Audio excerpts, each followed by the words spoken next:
evening, I'm Daisy Richards with Thursday's edition of the Regional News. Caribbean immigrant advocates on Wednesday strongly condemned the passage of legislation in the United States Congress criminalizing Caribbean and other immigrants for nonviolent offenses. The U.S. House of Representatives on Wednesday passed H.R. 29, or the Lake and Riley Act, a measure that will now go to President Donald Trump's desk for signature and enactment.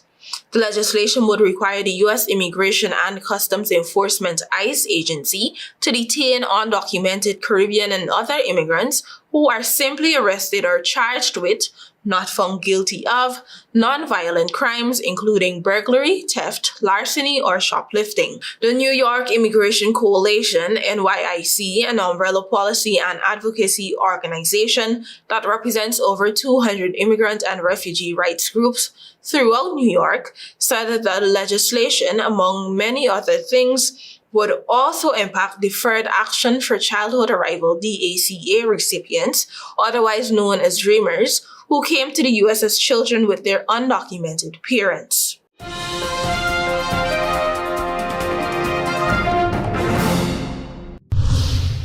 In Jamaica, the government on Wednesday declared states of public emergency in sections of the corporate area and sections of the neighboring parish of St. Catherine in the wake of an increase in gang conflicts. In a statement late Wednesday, the Office of the Prime Minister said the states of emergency were implemented in the corporate area police divisions of St. Andrew South, St. Andrew Central, and Kingston Western, and in the parish of St. Catherine in the South Police divisions.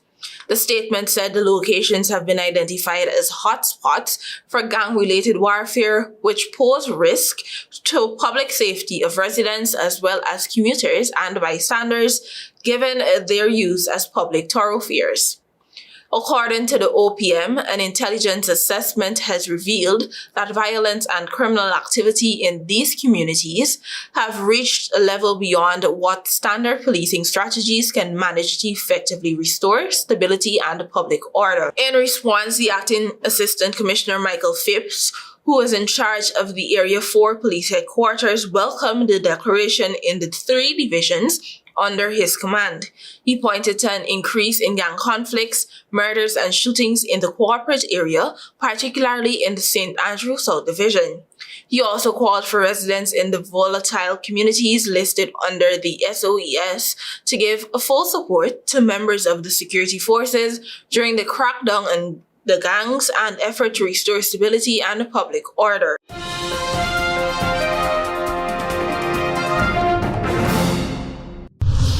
And internationally, leaders of the far-right organizations at the forefront of the Capitol riot, who were released on Donald Trump's orders, say they are planning to regroup. In an interview with the BBC on Wednesday, Oath Keepers founder Stuart Rhodes defended his actions during the January 6, 2021 riot and said he was, quote, very grateful, unquote, to President Trump for commuting his sentence. Rhodes was sentenced to 18 years in prison on a number of charges, including seditious, conspiracy, or plotting to overthrow the government. Meanwhile, Enrique Tarrio, former head of the Proud Boys, indicated to reporters that he had rejoined the all-male group. He told reporters as he traveled to his home in Miami on Wednesday that, quote, we've made the decision 4 years ago not to tell the media what our structure is, but I suggest that the media should stop calling me ex-Proud Boy, unquote. Tarrio, who was serving a 22-year sentence, said members of the congressional committee who investigated the riot, quote, need to be imprisoned, unquote. Rhodes called for prosecution of Capitol Police officers who testified against him at trial and the Justice Department lawyers who pursued his case. He alleged that officers who were at the Capitol that day, 174 of whom were injured, were responsible for the violence. Police officers responsible for defending the U.S. Congress reject those allegations and say they faced an unruly mob determined to stop legal proceedings.